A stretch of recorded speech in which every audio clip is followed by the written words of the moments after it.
Hiya, folks. This is Rick Emmett of Triumph. This is Mark Merrill, also known as Johnny B. Bad. Hi, this is a best-selling author. I threw the best-selling in there. Best-selling author Dick Wybrow. I'm Melanie from Second Shooter. This is Jeff with Second Shooter. Hey everybody, it's Brian Allen from Bridges Ablaze. Hey, this is Sammy Lee, drummer of the band Red Rain. Yo guys, it's Mark McKay. Hey, this is Frank Fletcher. Hola amigos, this is Billy Sheehan. Hey guys, this is John Karabi. Hi, this is Jim Valance. What's up everybody, it's Logan from All the Pretty Things. Hey guys, it's Leather Leone. This is Nothing from Inside the Trojan Horse. What's up guys, Cassandra Carson here from Paralandra and the Life Project. My name's Reggie and you are listening to the Weekly Pour podcast. Thanks so much for joining the most amazing twosome out there. The most amazing things that can happen to a human being will happen to you if you lower your expectations. Welcome to the Weekly Pour podcast. Here are your hosts, TBT and Ace. What's up, everybody? I am TBT. That guy over there, that's Ace. Welcome to episode 138 of the Weekly Pour podcast. Welcome to everybody that's in the chat. If you're there, say hi, step in. Don't forget to smash that thumbs up button. Mama TBT's there. Kathy's in. The Viper is in. Of course, Mrs. TBT is there as well. And once again, we do not have a moderator. So we are free to do whatever the heck we want to do. No repercussions. No, nothing. Which is good. Nothing. Yeah.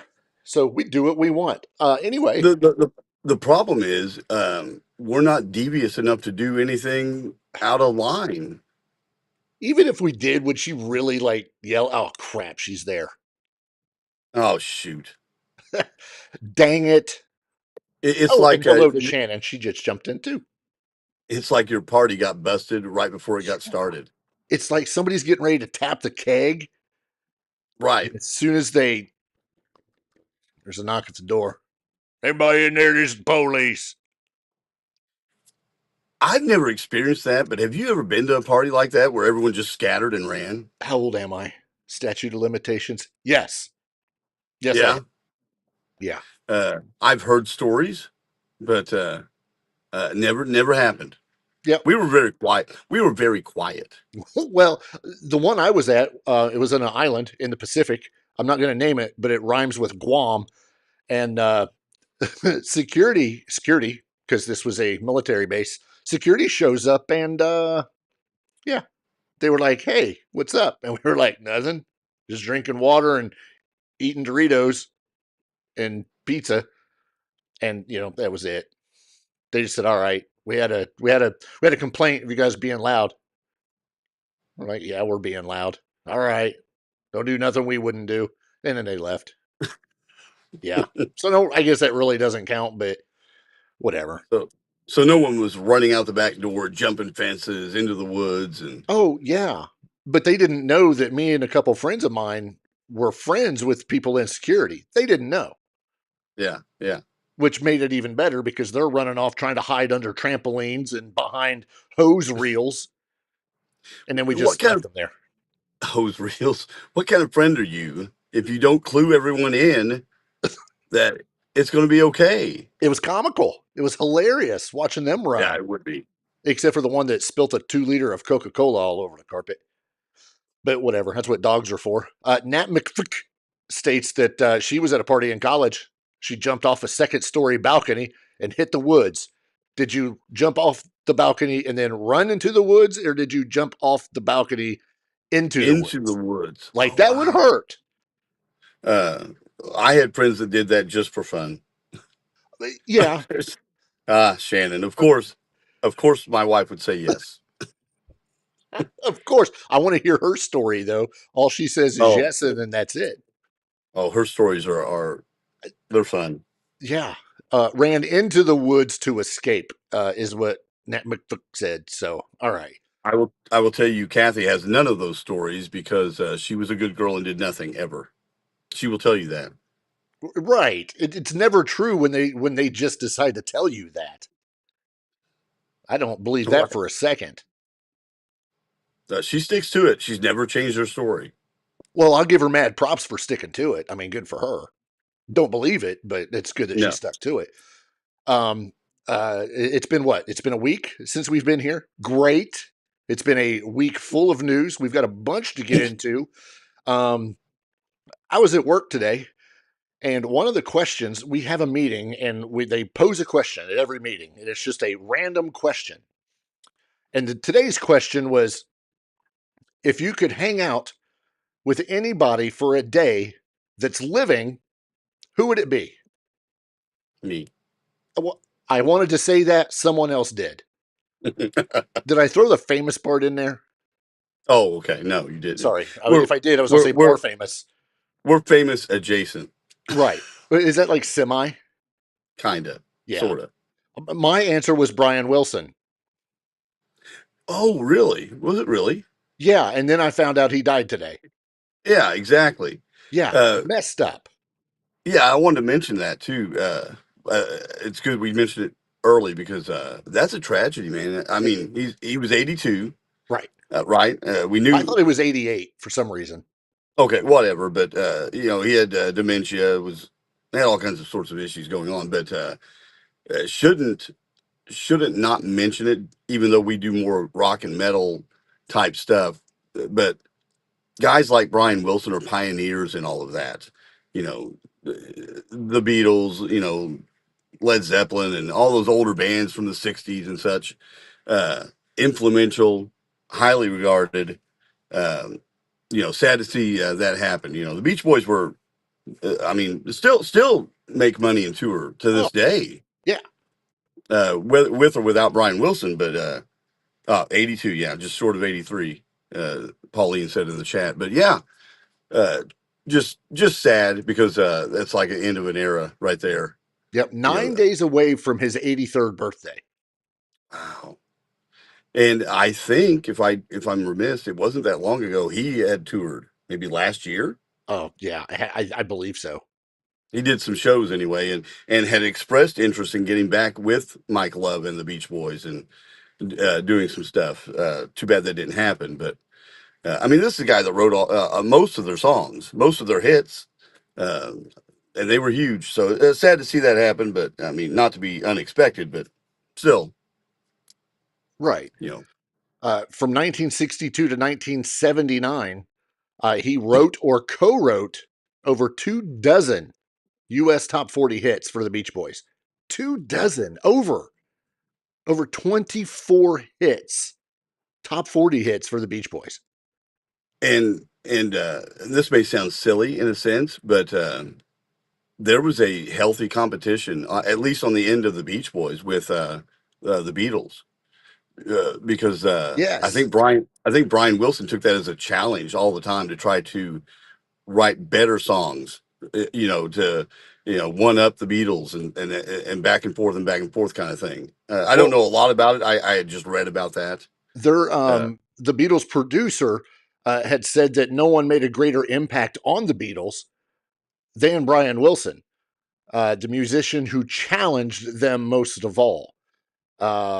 There you go. David Crosby from Crosby, Stills and Nash added that the most highly regarded pop musician in America was Brian Wilson, hands down. So, that kind of tells you, like you said, what kind of influence he had, on not just the American side of pop music, but Beatles. Right. that was England. That was huge. That was across the big pond, So that's a big thing. Oh boy. Did Shannon just give us her story? A little bit, yeah. I have to read this in case people are listening to this and not watching. We're gonna jump back to the partying thing. Shannon says college.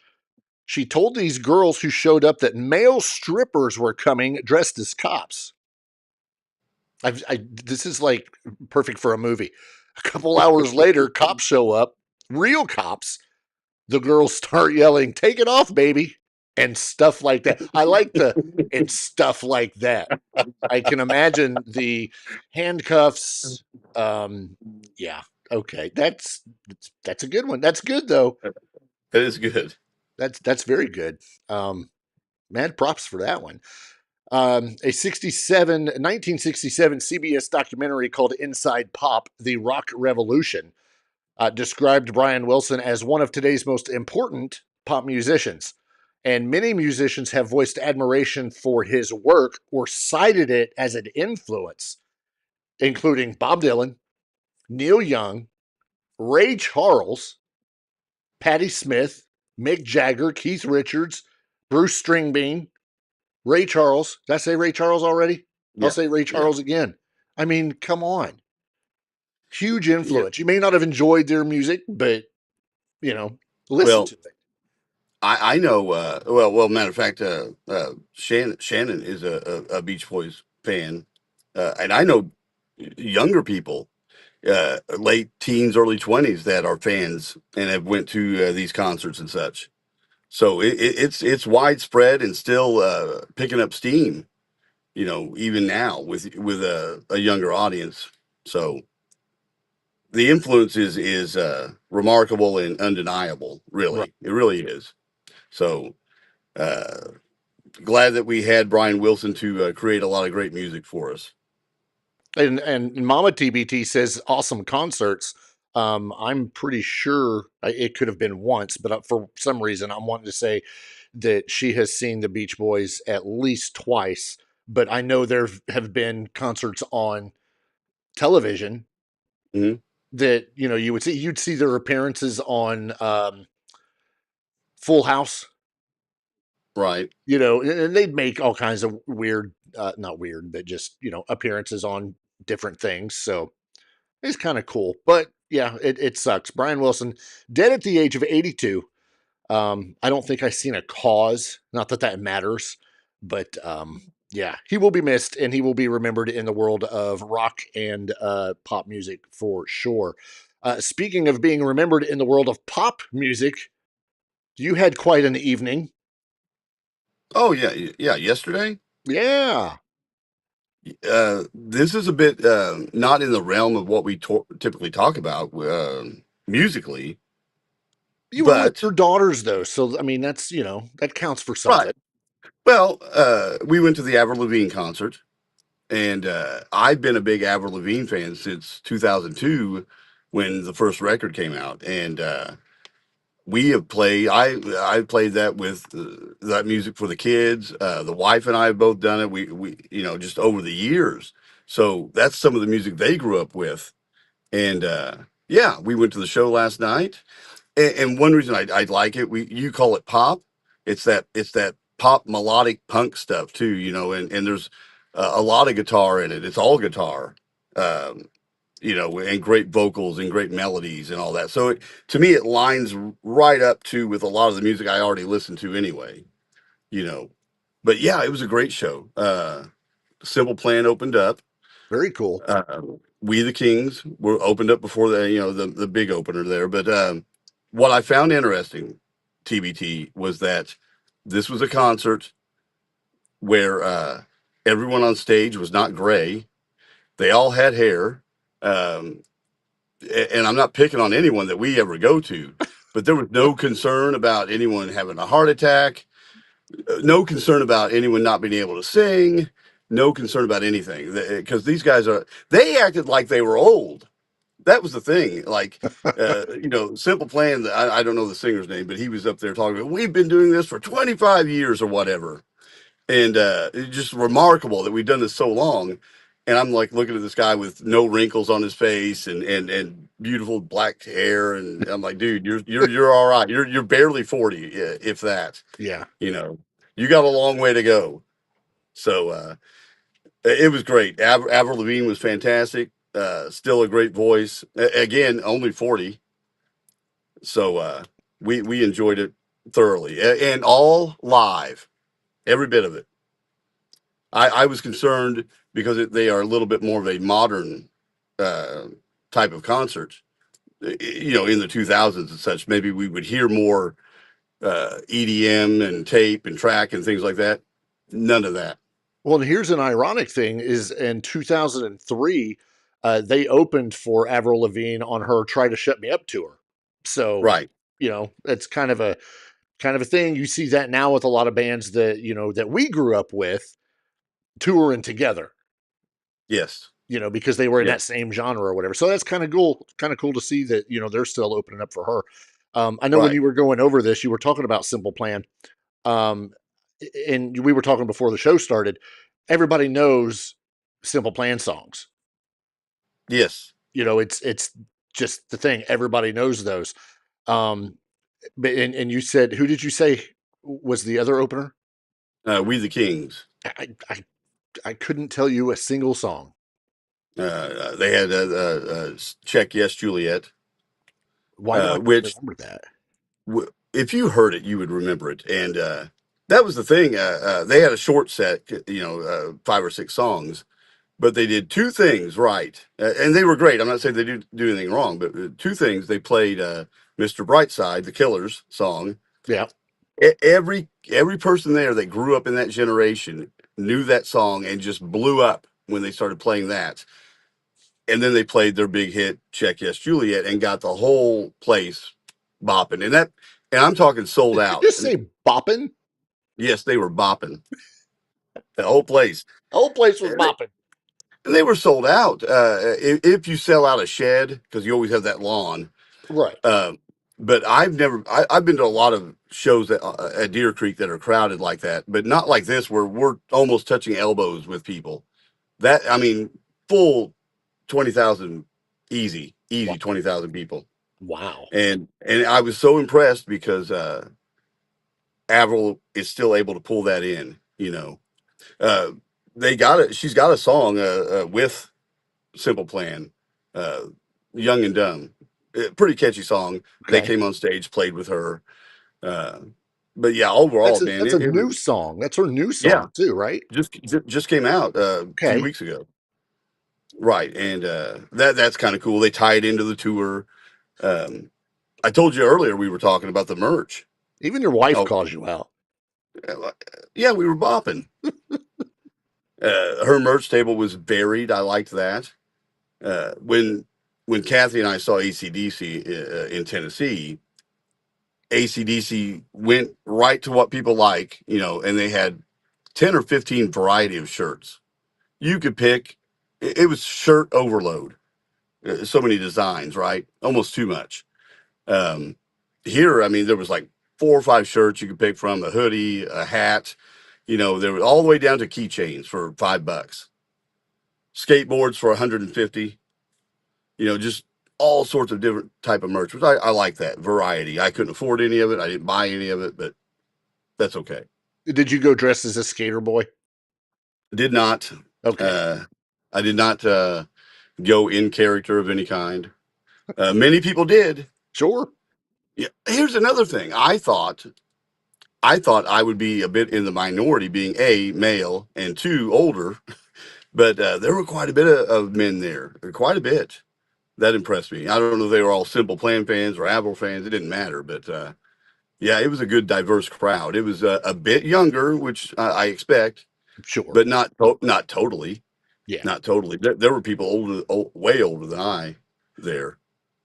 Well, looking at the set list, it looks like she played just about everything that you could imagine from her heydays. Yep. 15 song set, and then a 3-song encore, kicking off the concert with Girlfriend, which is, perfect, and ending it with I'm With You, which surprises me because that is a slower song. Yeah. I wouldn't have, and that was my bopping. You see that I was bopping. Bopping. I'm surprised she closed with that. I was too, but it worked. It worked really well, and I was impressed that she did not bail on the high notes on that one. There's some high notes in that song. Man, she nailed them. Well, she probably did that. She probably ended with I'm With You because that brings the momentum down a little bit and makes it easier to get out with traffic. Maybe so. Yeah. No, it worked out. I too was thinking, are we really going to end on this slow ballad? Because if you look at the encore, there's 3. Those 3 songs are all ballads. Yeah. But it worked. It really did. And she played a little acoustic set. She played a song, if you look on the set list, that she hadn't played in 14 years. Yeah. Things I'll Never Say, which is off the first record. Yeah, it's a great song. She brought younger fans on stage, little 8-year-old kids up on stage at one point. autographed those $150 skateboards that she gave them as gifts and signed them. That was a neat So moment. that wasn't part of like the package deal. If you buy the skateboard, you get to get it signed. No, as far as I know, she was presented them by a stagehand and was holding them and passed them out. But yeah, that would be interesting. Yeah, you pay $150, you get to come on stage. But I would have done it. And then later on, she went down to her VIP group in the front and autographed some shit for them while they were singing. You talk about her glory days or something, but her last record, 2022, Love Sucks, that's a great record. That's a really great record.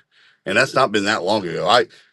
I tend to, I don't know about you, but time slips from me. And I thought it was like a year ago. Oh, it's been a year. I looked today, it was 2022. So it was kind of like the 80s, which were like what, just 10 years ago. Yeah, it was just yesterday. Yeah. But no, that's a great record. I don't know too many of them that I don't like record wise. I've listened to all of them. I'm a big fan, and it was a great night. Great night.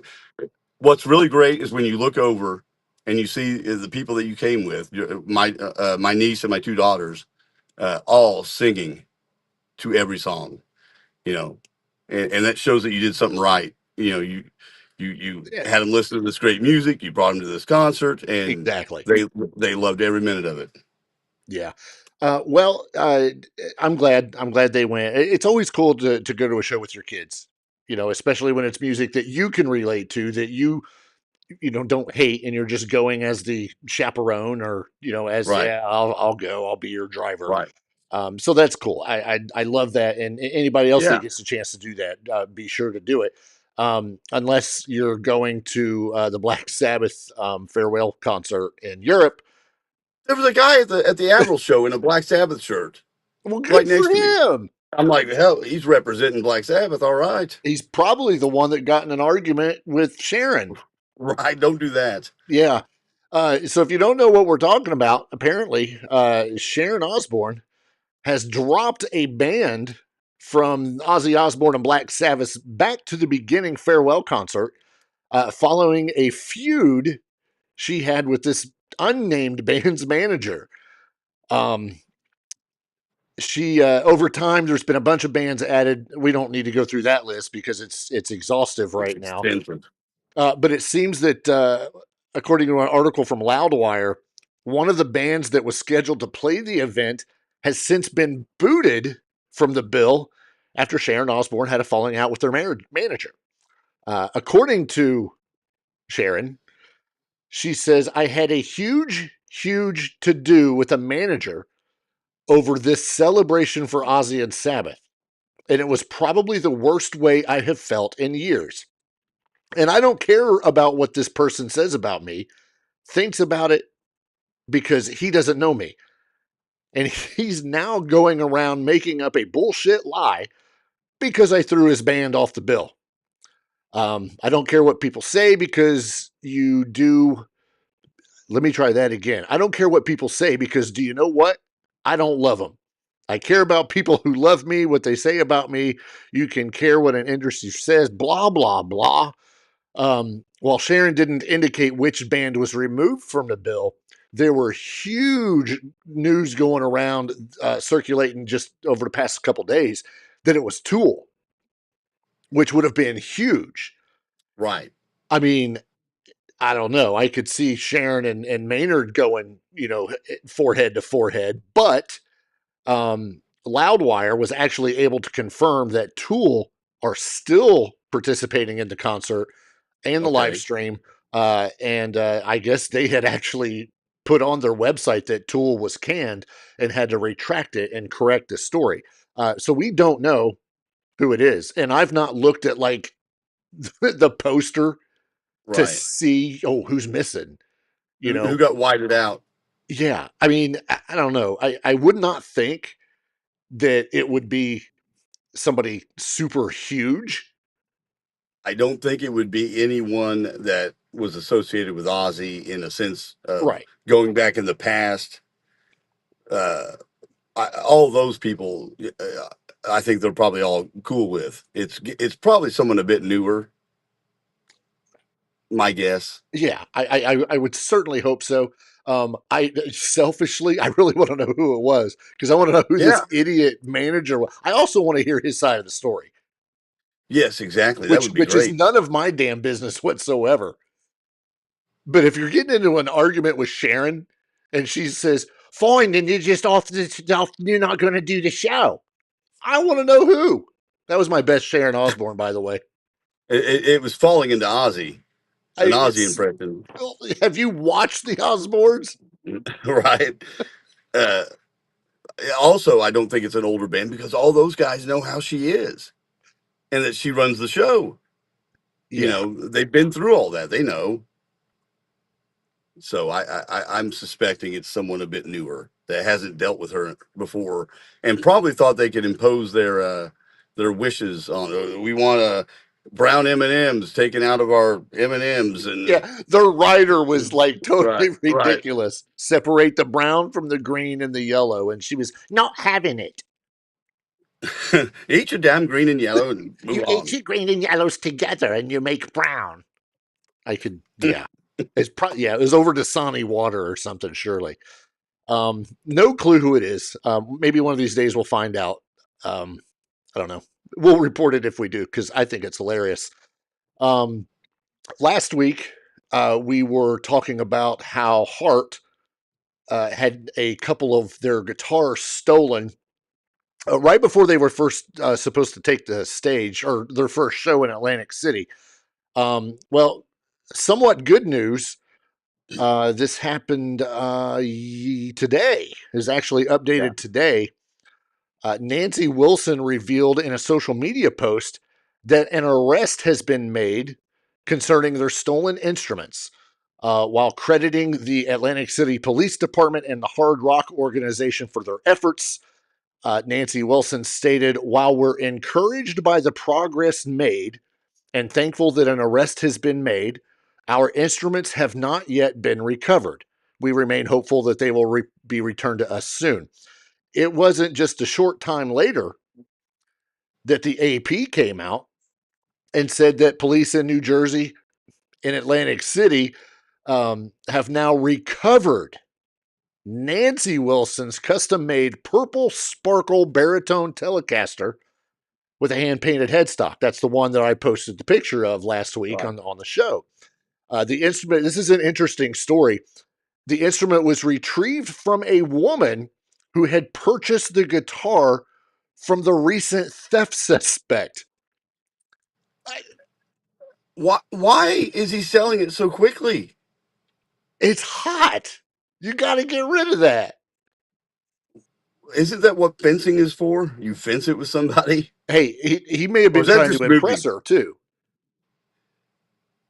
Maybe, but okay. Why is he doing it under surveillance cameras? Yeah, detectives say the exchange was captured on surveillance camera footage. Police then tracked the vehicle to a residence. They tracked it to the residence. They ran the tag number. Yeah, right. Found out where it was. It popped up on Flock. Yeah. Police tracked the vehicle to a residence where the woman willingly gave up the instrument. I'm sure she did. She didn't know it was hot. She just thought it was a hot-looking guitar.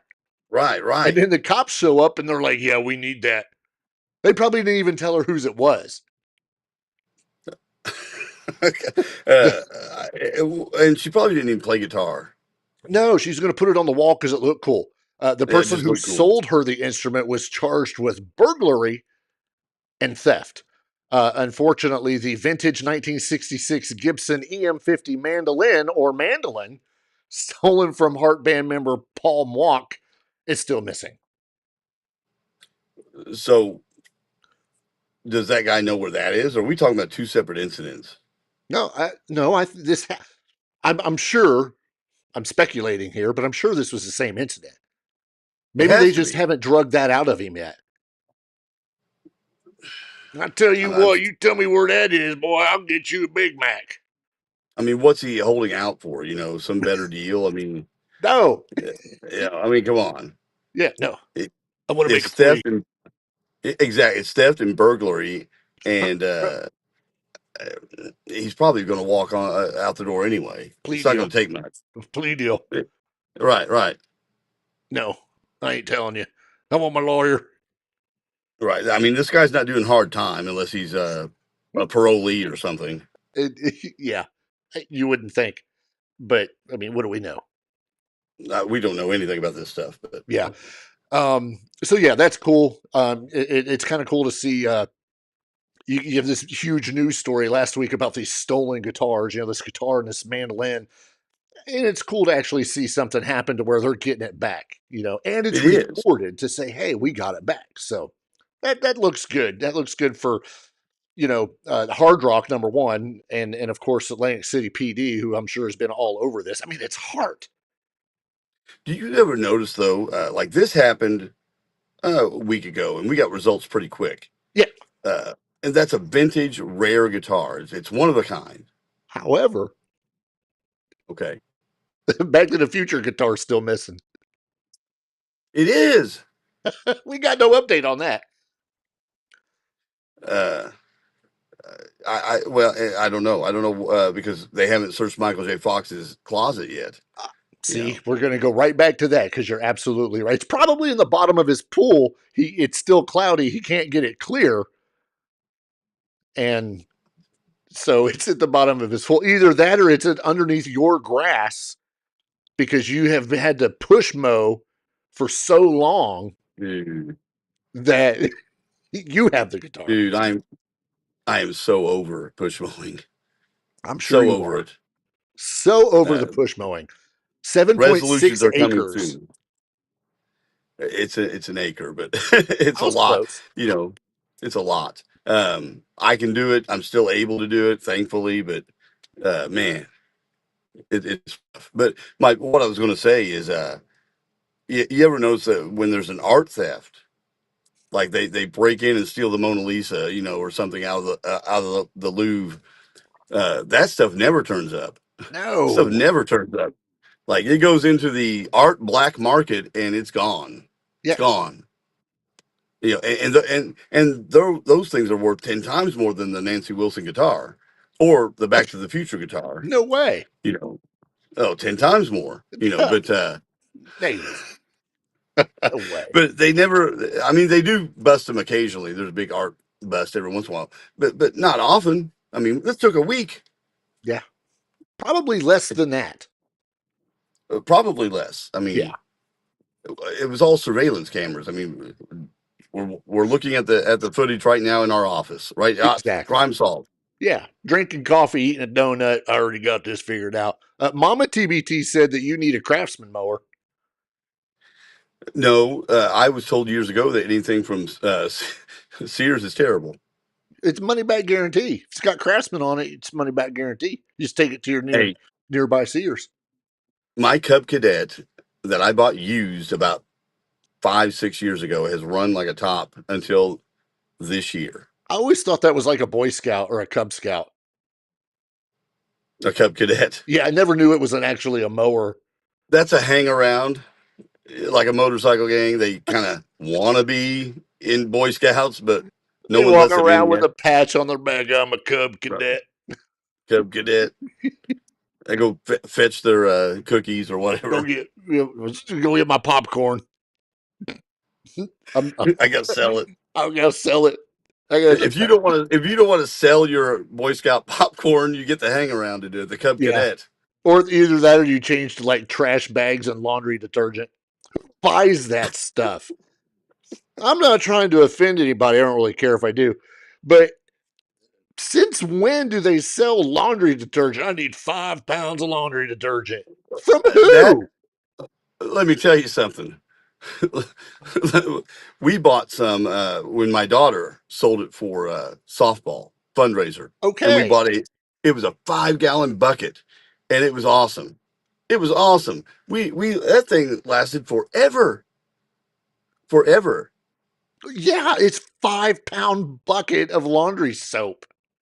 And we sold quite a bit of it. We have a mutual friend who's got 2 little boys that at one time were selling trash bags. Yes, yes. I still have a bunch from 5 or 6 years ago I bought. Right. And he asked me if I wanted to buy any to help his kids, and I told him no. I gave him a donation. Yes. The wife talks about that. I'll just give you $20 I because I don't gave need him it. whatever it was, 20, 25 bucks, whatever. I gave him that and said, I do not want your trash bags or your laundry soap or whatever. Right. Next thing Or it's your going to be candy like bars. motor oil. But I didn't want it. Right. Here. Put this towards Ace's lawnmower. But So the Boy Scouts, do they still sell the popcorn? Because no idea. Have they moved on to microwave popcorn? Let me ask you that. I don't know. Why are you asking me? I don't know. Because I don't see the point. If you're going to make a fundraiser and sell something, it needs to be a product that people can use. I Like who agree, takes but I don't agree with freaking laundry detergent and trash bags. the laundry detergent lasts forever, and I still got trash bags out in my garage. I got red, I got yellow, I got blue, I got green. They've been there forever. Girl Forever. Scouts have it right. You buy that stuff at the entrance to your favorite grocery store, or as you're going in, or as you're coming out. By the time you get home, you need more. It is honestly, it is probably one of the best fundraisers. It really is. Absolutely. And when the price goes up, boy, people get fired up. Yeah. Get fired up, and that's a good thing. It's a good thing because it shows they still are interested in buying your cookies. But you know what? They still going to be buying it. Yep, What are, and they I don't do. even know how much they are now. They like $7 a box. What would the Boy Scouts do if they made cookies? Would they be popcorn flavored? No, laundry soap flavored. And they come in trash bags. What if that was an idea, but they don't want to look like they're trying to copy the Girl Scouts? No, we want to sell cookies, but damn it, we're not going to copy the Girl I ain't Scouts. making cookies. We could just do no bake cookies. My mom makes awesome ones. Mom, maybe some no bake cookies. Yeah, I don't know. Stick to something that's a consumable, edible. Sell lunch meat. I don't know. Let me get back on track here. Canadian rock legends Triumph reunited for a 3-song performance on Friday, the 6th of June, so just this past Friday, at the Rogers Festival at the Final, which was a free outdoor concert in the Ice District ahead of Game 2 of the 2025 Stanley Cup Finals between the Edmonton Oilers and the Florida Panthers. Unfortunately, Mike Levine, our former guest, did not take part in Friday's reunion show, but 3 other Canadian musicians joined guitarist and vocalist Rick Emmett and drummer Gil Moore for the set. They played Allied Forces, Fight the Good Fight, and of course, everybody's ultimate favorite, Lay It on the Line. Right. I have not watched it myself. I have heard it was phenomenal, that it was great. You can't find anything. That's what's irritating. Didn't I send you a link? Did you send me a link? I sent you a link, but I just never pushed play. A lot of people were curious as to what the problem was with Mike Levine. Fortunately, he had a good reason. This is the most old school reason and the most dude reason ever. It's what happens when you get older. Yeah, and don't overthink it. The problem was my man had a doctor's appointment. He did. It played He did. He explained on Trunk Nation with Eddie Trunk that he goes, in the land of where medicine is free, Canada, it takes long times to get specialist appointments. He's been waiting for 4 months to see his doctor, and the appointment was booked for June 6th. Right. So he couldn't get out of it, and it's just one of those things that he had to do. Smart. Yeah. He probably needed to go to the doctor, and it's like, oh, sorry, I can't do this set. And the Triumph gig came up within that week anyway. Yeah. I mean, it happened very quickly. Yeah, what was really cool too was Phil X was one of the guys that performed with them. Phil X, if you know anything about him, he is the current guitar player in Bon Bon Jovi. Jovi, yeah. Right. And who did he replace in Triumph? Rick Emmett. Right. He was on the Edge of Excess record after Rick left. So it was cool they brought him in. He already knew the stuff. He can sing. He sang, I think, Allied Forces, matter of fact. Right. Gil did not sing. Gil did not sing. They brought another drummer in. It was smart because they only rehearsed the day before. If you don't play, Triumph has not played together in 17 years. That's why this was kind of a big deal. And Gil does played not together play in 2019. just the little bit for the documentary. Yeah, I mean it was only 3 songs, but right. They played against with the Triumph superfans, for that documentary and all that. But as far as a outdoor concert for the general public, 17 years. Right. Right. And if you don't play all the time, especially as a drummer, and drumming is a physical thing. So bringing in another guy, excellent. No one was worried about it. And I don't think anyone was worried about Mike like being kicked out of the band. My gosh, the band's not really active. So right. I mean, but the circumstance of why they were invited to do this, correct? Yes. Lay It on the Line has been used by the NHL as the song for the playoffs, for the hockey playoffs. And timing was right. Let's bring Triumph in to play it. And they were in Canada, so why not? And you've got a team from Canada in the finals. Yes, which worked out great. But yeah, what I was saying, I wanted to watch it. I thought maybe this was going to be something I could get a piece of and watch, but it wasn't televised, of course. Right. They did film it, but they filmed it for the game that night so they could insert video clips before and after commercial breaks and, a little bit at halftime and that sort of thing. And that's where you got to see the bulk of it.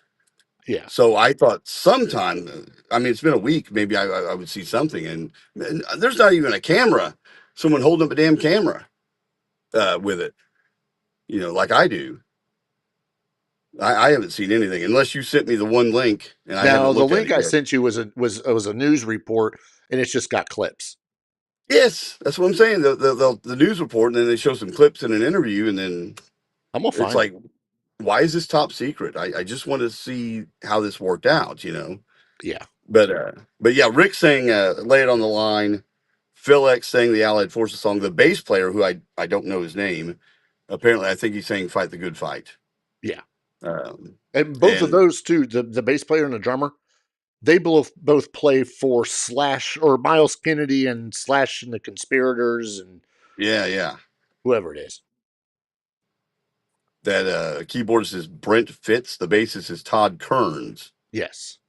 I always like how any article I read anymore about Phil X, they have to tell me what his real name is, and you can't pronounce it. No, you cannot. Why put it on there? Why does he goes by Phil X for a reason? Yeah.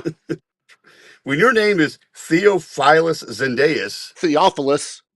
Oh, Theophilus, because it's Greek, right? Yes. Yeah, Zendeus. Yeah. You're going to, I'm Phil X. Right. It's worked. Yeah. Exactly. So, yeah. So if you find any video clips, send them to me. I will. Or if anybody that's listening finds it, just send it to us. You know the email, weeklypoorpodcast@gmail.com. Just send it.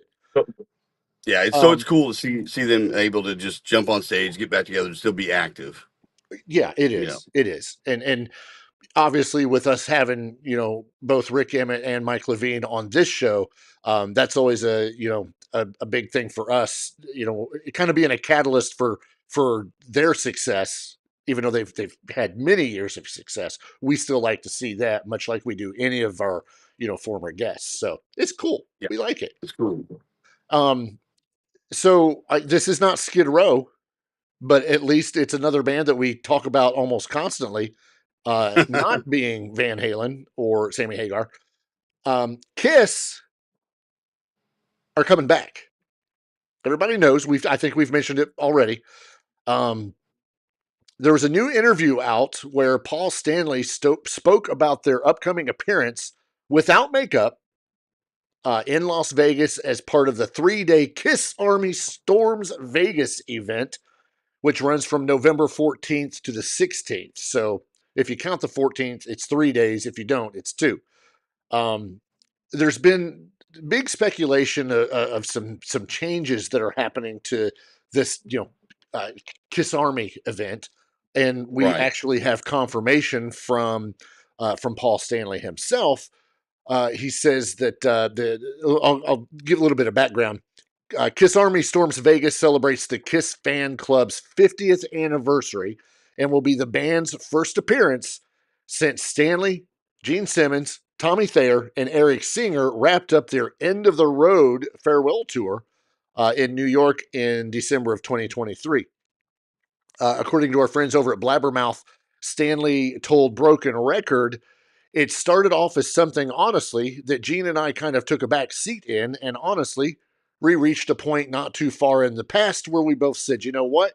This isn't the way we want it, and it being the Kiss Army 50th anniversary. So it's going to go through some major changes to be what we think it should be. And I completely understand. It's their fan club. They, in my opinion, other than what the fans have to say, they should have some say. Right. And if they're going to be involved in it, yeah, they need to have some say on how this works. They're not new to this stuff, so they know how this stuff works. I don't know does it say what changes they suggest or what want to do? Not in detail, other than the fact that that Kiss has obviously spent 12 years nurturing the Kiss Cruise, and what that means and what goes into it, and you get to participate in, and in the social aspects between fans from 33 different countries. So Paul Stanley says this is virtually going to become a Kiss Cruise in Vegas that doesn't need a ship.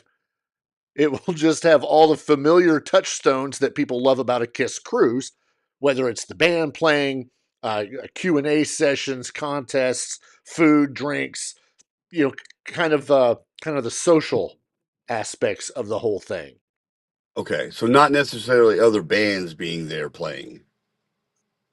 Not necessarily. Right. It's almost like they're going to, I don't want to say fan friendly, but almost make it more Kiss Army friendly. Yeah. Well, okay. If they want to make it Kiss Army friendly, Kiss has opportunity. It's funny all the time. These things come up, opportunity after opportunity to invite former members to come on, and we never hear about it. It never happens. This is a Kiss Army event that started in the 70s. Who's there? Ace, Peter. I know they're not coming. They're not coming. Yeah, that we know of. Yep. So yeah, it's going to be some changes. We don't know what all those are, but excuse me, it's going to be pretty cool. Hopefully, I'm sure we'll get more details as it goes. Which actually, just so everybody knows, the Kiss Army did start in Terre Haute, Indiana. So officially, yeah. So we get to take some credit. We being the state, not Ace and I, because no. In other Kiss news, and hold on to your hats. Sit down if you're not already. The new Kiss movie, Shout It Out Loud, is making progress. And we now know who is going to be playing Paul Stanley in the upcoming Kiss movie. I'm not sure why or how. It should be good, I'm sure. I think it'll be good in the sense that the guy can sing. At least he can sing. Absolutely. I've never heard him sing a Kiss song. I haven't either. But and he has dark hair. Okay. Okay. So hold on. Here we go.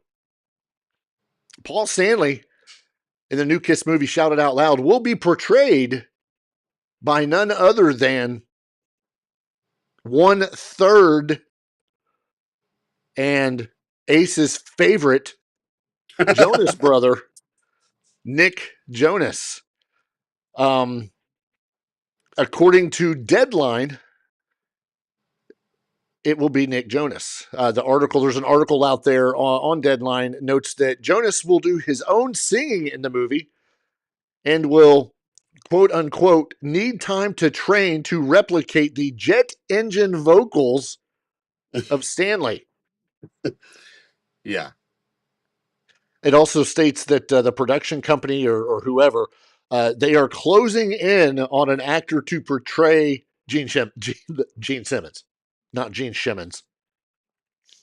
Yeah, and I can't imagine what singer they could come up for that, but it'll be interesting.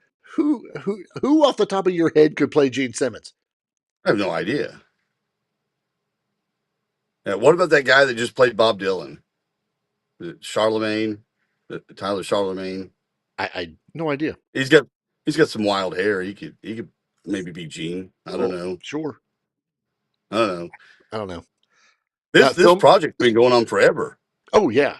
Yeah. It's been in the works forever. And filming isn't even expected to start until either later this year or early next. But this is what they have to do. They have to, your script, it's got to get approved. Now they got to find people to play the people. They got to negotiate contracts, all that fun stuff. The band's got to say, yeah, I'll take Nick Jonas. Gene Simmons says, yeah, I'll take, whoever. It's not hard to find people for Ace and Peter because you just put anyone in makeup there and it's call them Ace and Peter. It's okay. Yeah. Who's the guy that? I can't think of his name. I'll think of him eventually. Maybe next week I'll be like, oh, I know who should play Gene Simmons. I can see him in my head, but I don't know. Yeah, I saw the Jonas Brothers once. Saw them live, and this is where we end the show. They opened for Hannah Montana. Okay, you should have just stopped at Jonas. I took my niece and my daughter were 12. All right, they were 12. Jack Black says Nat She says Jack Black could play Gene Simmons. It's too old. Oh yeah. No, you gotta have someone young that because we're playing young people in this movie. How old is Mr. Jonas? I don't know. He's in his 30s by now, isn't he? Sure. I mean, Ryan Reynolds can play Gene Simmons. What, talking his little whispery voice that he does? Yes, maybe he will. Oh, good grief. I'm sure he would want it because he does. Yeah. He'd give it his all. He'd have fun with it. If you planned on going to Sleep Token's North American Arena Tour and you have not got your tickets yet, sucks to be you. We'll just put it that way. The band have apparently sold out. No, they have completely sold out all 17 dates of their upcoming North American Arena Tour. So all those people that hate them, it's just obviously not true because there was enough people to sell everything out. There's nothing quite indicates that nobody cares about a band other than selling out venues like the Barclays Center, which holds 19,000 people for concerts, all sold out. So if you planned on going, you better plan on sitting in the parking lot unless you got your ticket. I'm looking at a poster right now from the show or from the announced tour, and every single one of them are listed as sold out, which includes Georgia, Florida, Cleveland, Ohio. I believe, didn't they have one near us? Maybe not. Oh, the what's the festival that we have? Louder Than Live? Yeah, right? They're supposed to be there. Was that last year or is that this year? I don't even know. That's this year. That's this year. Yeah. Well, sold out. So suck it up, Buttercup. When you say sold out, does that mean even in the resale market? I don't think it matters because those resale tickets, those were sold. That's what I'm saying. Yeah, I'm sure it counts. Absolutely. They're sold. If you decide to resell it, that's on you. Well, what I'm saying is when we were looking for AC/DC tickets Mm-hmm. at spots around us, Nashville, Chicago, Detroit, even, this was a month before the show, maybe less, 2 weeks, 3 weeks. You could not hardly find a ticket Right. in those venues. You couldn't. I mean, we were lucky to get what we got. There, because Nashville had the most because it was a little bit later. But Detroit, man, I mean, if you want to spend $2,000 to sit way up front, yeah, that's what I'm saying. They were extremely limited, even in the resale market. So I wonder if we go to a StubHub or something, and there's nothing. That's what I'm saying. There's nothing to buy. It's gone, even at that price. I don't know. I might try it later. I might try it for That would something be impressive. close. What's close? Cleveland. I think it's probably the closest one we have. I don't know. I'll try. If I hit buy, I'm reselling them to you. Thanks. Because I'm not going to Cleveland.